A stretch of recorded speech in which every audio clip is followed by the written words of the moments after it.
There's a particular kind of weariness that settles deep in the bones. It's not just exhaustion from a long day or a difficult week. It's the quiet fatigue of the soul, the kind that lingers even after the yoga session, the meditation, the affirmations, the spiritual readings. You do everything you were told would bring peace. You speak kindly. You try to stay positive. You seek the light, but something still feels off, as if you're floating in calm waters with a weight tied to your ankle. You look like you're free, but you're not flying. Maybe you've whispered this to yourself in the dark. Why do I still feel stuck when I've worked so hard to heal? If that question lives in your chest, you're not alone. There's a silent epidemic of spiritual exhaustion, a collective ache that comes not from doing it all wrong, but from doing everything right and still feeling incomplete. And the reason is not a flaw in your practice. It's a misunderstanding of where your prison really is. Bruce Lipton, a pioneer of epigenetics, teaches us that we carry more than our own wounds. We inherit emotional memories from generations before us, memories that live not only in stories, but in our cells. These inherited programs shape our reactions, our fears, our patterns. Without ever realizing it, we may be trying to meditate our way out of a prison whose walls were built before we were even born. And then there's the mind. Neuroplasticity, the brain's incredible ability to rewire itself, is often hailed as a path to freedom. But here's the paradox. The brain, left to its own devices, doesn't rewire for joy. It rewires for survival. It reinforces the familiar. It strengthens what keeps us safe, even if that safety is laced with anxiety, shame, or self-abandonment. Joe Dispenza speaks of this trap often, how the familiar past becomes the predictable future. We replay yesterday's beliefs in today's thoughts and call it normal. We don't see the bars, but we live in the cage. This is why so many feel imprisoned, even while walking through the world, appearing spiritually awakened. Because the illusion of outer liberation, the crystals, the rituals, the smiles, doesn't touch the cellular memory of inner bondage, and no soul can soar if the subconscious is still enslaved. Here's the truth we rarely say out loud. The path to freedom doesn't begin with releasing beliefs. It begins with releasing the identity that clings to them, the part of you that still defines safety as being good, agreeable, understood, the part of you that still fears what happens when you stop pretending. Imagine a bird raised in captivity. One day the door to the cage opens, but the bird doesn't leave. Not because the door is closed, but because the shadow of the bars is still cast across its nervous system. That's what this moment is, a call not to break out, but to realize the door has already been open. What holds you isn't iron, it's memory, it's programming. It's the unhealed echo of who you once had to be. So, before we talk about what to do, let's begin here with permission. Permission to not have it all figured out. Permission to question everything you thought was working. And permission to feel the ache without rushing to fix it. Because that ache may be your soul knocking gently, saying, I'm still in here. Will you set me free? And now, let's walk into the deeper layers together. Let's look at what needs to be released, not from the world, but from within. There is a subtle ache that follows many of us through life, the longing to be understood, not just heard, but truly seen, felt, recognized. It begins in childhood, when a look, a word, or the absence of either teaches us that being good earns love, while being fully ourselves may invite distance, confusion, even rejection. So we adapt, we refine our emotional tone, we become what the world can accept, in hopes that it will finally reflect us back with kindness. And then, we take that pattern into adulthood, into our relationships, our work, even into our spirituality. You may speak of energy,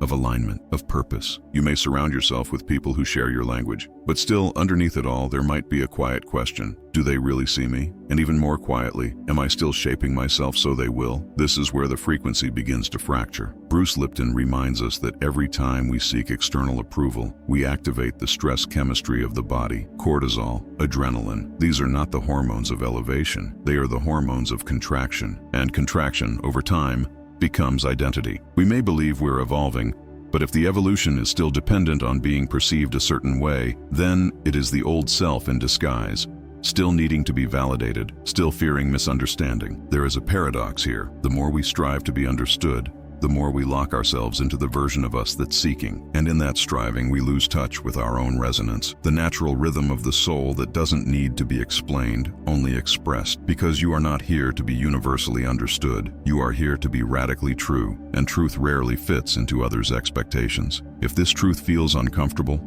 let it. Speak it, not to the world, but to yourself. One of the most powerful ways to begin this release is to stand before a mirror and give voice to what remains unsaid. To allow your rawest emotions to rise, without filter or performance. Say the words you're afraid to admit. Say what hurts. Let the tension of being misunderstood melt in the presence of your own honesty. It is not about being fixed. It is about being felt by you. You cannot decode your soul's song if you are still tuning your voice to match someone else's instrument. Your frequency will always feel off if it's shaped by someone else's ear. And so this is where we begin to unlearn. Not by fighting to be seen, but by seeing ourselves with such unwavering presence that even misunderstanding loses its power. In that moment, something opens, not loudly, not dramatically, but quietly, like a breath you didn't know you were holding, like a weight you no longer need to carry. And maybe, just maybe, that is the sound of your soul starting to remember what freedom feels like. There is a kind of urgency that creeps in when we believe we're behind in healing, behind in life, behind in manifesting the reality we've been dreaming of. It's a subtle panic, dressed up as motivation, productivity, spiritual ambition, but underneath, it's fear, a quiet fear that time is running out and that if we don't hurry, we'll miss something essential. We begin to treat life like a checklist, milestones, timelines, deadlines. We visualize faster, script harder, meditate longer, not from peace, but from pressure. We turn the infinite dance of becoming into a race against the clock, and in doing so, we step out of flow and into contraction. Greg Braden reminds us that time is not linear. It is fractal, a spiraling pattern of repeating energies, not ticking minutes. The same emotional frequencies will echo again and again in our lives until we choose differently, not because we are late, but because the loop hasn't been interrupted. Bruce Lipton speaks of this too, how stress, especially from time pressure, shuts down the brain's natural growth and repair mechanisms. The body can't expand when the mind is in a rush. The soul cannot rise when the heart is being timed. What we call waiting is not the enemy. It is the energetic urgency beneath the waiting that traps us, the belief that something is missing, that something must happen now, or we'll lose our chance. But manifestation is not a straight line. It is a spiral staircase. If you rush the steps, you don't arrive faster. You simply miss the one you're actually standing on. What if the true measure of time wasn't found in clocks, but in vibration? What if you asked not, what have I achieved this year, but what was I vibrating 3 months ago that brought me here? Time becomes a mirror, not of what's passing, but of what's resonating. And in that mirror, we begin to see more clearly, not where we're going, but who we are while we get there. This changes everything. Suddenly, it's not about pushing forward. It's about softening into presence. The loop begins to dissolve the moment we realize there's nowhere we're supposed to be, only deeper layers we're meant to feel. And so, if you've been running, if your spirit feels breathless, not from movement, but from waiting for your life to finally begin, pause, not to stop time, but to remember, time doesn't lead your soul. Your soul leads time. And when your energy shifts, time follows, not the other way around. There comes a moment, often quiet, almost imperceptible, when you realize that the spaces you once belonged to now feel tight. The conversations, the relationships, the beliefs, they once felt like home, and now something feels different. Not wrong, just smaller, like trying to fit your current self into a coat you wore years ago. It doesn't quite hold who you've become, and yet, as you begin to expand, guilt can rise. A soft, aching kind of guilt for growing, for changing, for wanting something more than what you've always known, especially when that change seems to create distance from family, from friends, from collective beliefs that once defined your place in the world. It's a subtle anguish, the fear that evolving means abandoning, the worry that becoming more yourself might make others feel less loved. So you hesitate, you dim, you stay just close enough to comfort others, even if it means abandoning pieces of yourself in the process. But Bruce Lipton reminds us of a powerful truth from biology. Cells in a toxic environment will adapt to survive, but the moment they are moved to a nourishing one, they begin to thrive. Still, the memory of the toxicity doesn't vanish instantly. It lingers, like an echo of what used to be necessary. That's the emotional pattern. You may have left the environment, but its imprint may still be shaping your behavior. Neville Goddard takes it further. If you continue to emotionally tie yourself to how others perceive you, you are not imagining your life, you are imagining theirs. You are projecting their version of you, not the one your soul came here to live. And in doing so, You stay emotionally loyal to an identity that no longer fits, not out of love, but out of fear. But evolution, by its very nature, disrupts. It doesn't betray the past, it transcends it. It doesn't reject others. It redefines your resonance so deeply that the old connections either elevate with you or gently fall away. You are not breaking anyone. You are breaking a frequency that no longer reflects your truth. There is grace in honoring what was without sacrificing what is becoming. And sometimes, one of the most compassionate things you can do for your own growth is to release the version of you who kept everything stable, peaceful, acceptable, not with anger, but with gratitude. Write the letter. Whisper the goodbye. Let the roots unravel from the pot that once held you,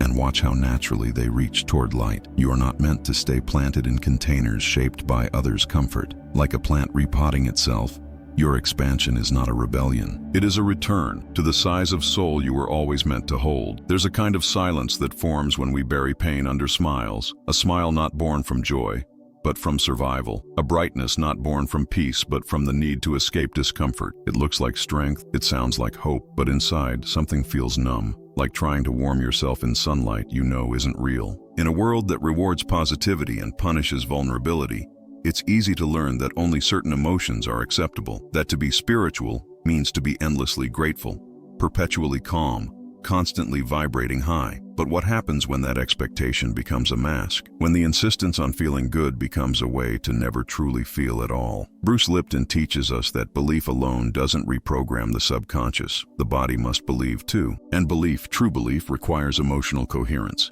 If you say you're fine but your heart is aching, your biology won't respond to your words. It responds to your vibration.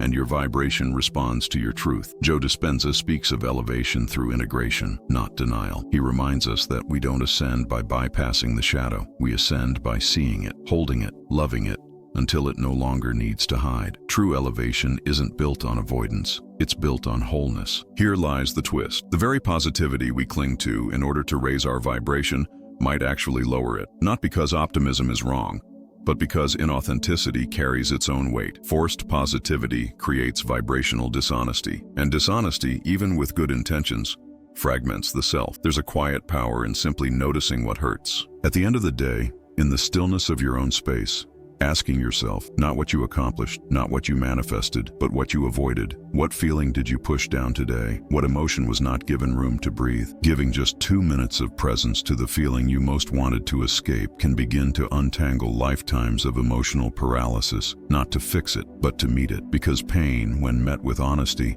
often reveals it was never the enemy, only the messenger. Light is not the absence of darkness. Light is what happens when we stop running from the night. And in that stillness, in that gentle, trembling presence with our real selves, a different kind of frequency begins to rise. One that doesn't need to pretend, one that doesn't need to perform, one that remembers. Wholeness is never found in what you feel. It's found in your willingness to feel it, all of it. There is a beautiful tenderness in the journey of healing. It is sacred, necessary, and deeply human. But sometimes, what begins as a path to transformation quietly becomes a new identity. I am healing turns from a process into a definition, and without noticing, we begin to live not as someone who is becoming whole, but as someone who is always in the act of trying to. This identity is gentle, yet heavy. It carries purpose. It gives us something to hold on to when everything else feels uncertain. But it can also whisper a dangerous belief into the background of our minds that we are still broken, that we are not ready, that we must keep fixing ourselves before we can fully live. Bruce Lipton's work in epigenetics shows us that our cells adapt to the environment we create, and one of the most powerful environments is our belief about who we are. If we believe we are always in the process of healing,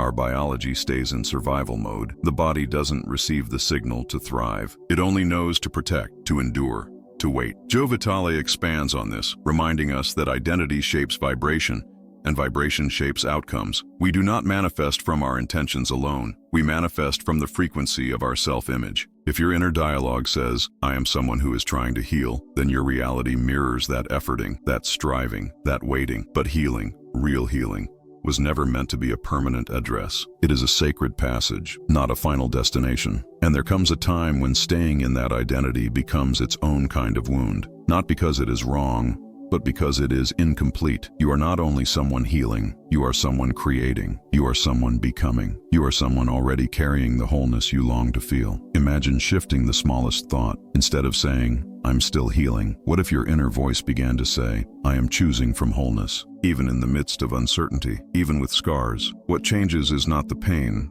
but your position in relation to it. You're no longer the one beneath it. You become the one who carries it, with strength, with grace, with sovereignty. The caterpillar does not forget the cocoon, but its wings do not open until it stops identifying as the one who crawled. There is a moment when the body must remember it was born to fly, not as proof of healing, but as the natural unfolding of who it always was. So if you feel that ache, the ache of always working on yourself, always trying to be better, perhaps what you are truly longing for isn't another layer of healing, but permission to live as if the healing has already happened, not because it's done, but because you are ready, because you have always been more than the one who was hurt. You are the one who chose to rise, and that changes everything. We often speak of freedom as if it's something we must reach, a final summit, a distant moment where all pain dissolves and peace arrives like a prize. But what if freedom is not something we find, but something we remember? What if it's not an external event, but an inner frequency, long buried beneath the weight of who we thought we had to be? Bruce Lipton reminds us that cellular transformation is not triggered by effort, but by environment. And the most powerful environment you will ever create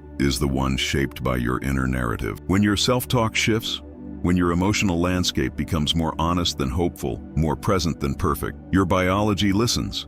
Your cells respond. Healing begins not with control, but with coherence. Neville Goddard tells us that imagination is not fantasy. It is the seed of reality. To imagine yourself as free, even while traces of the past still echo, is not delusion. It is creation. Your imagination is the blueprint. Your emotion is the activation. Your belief is the bridge. And so, the layers begin to fall away, not all at once.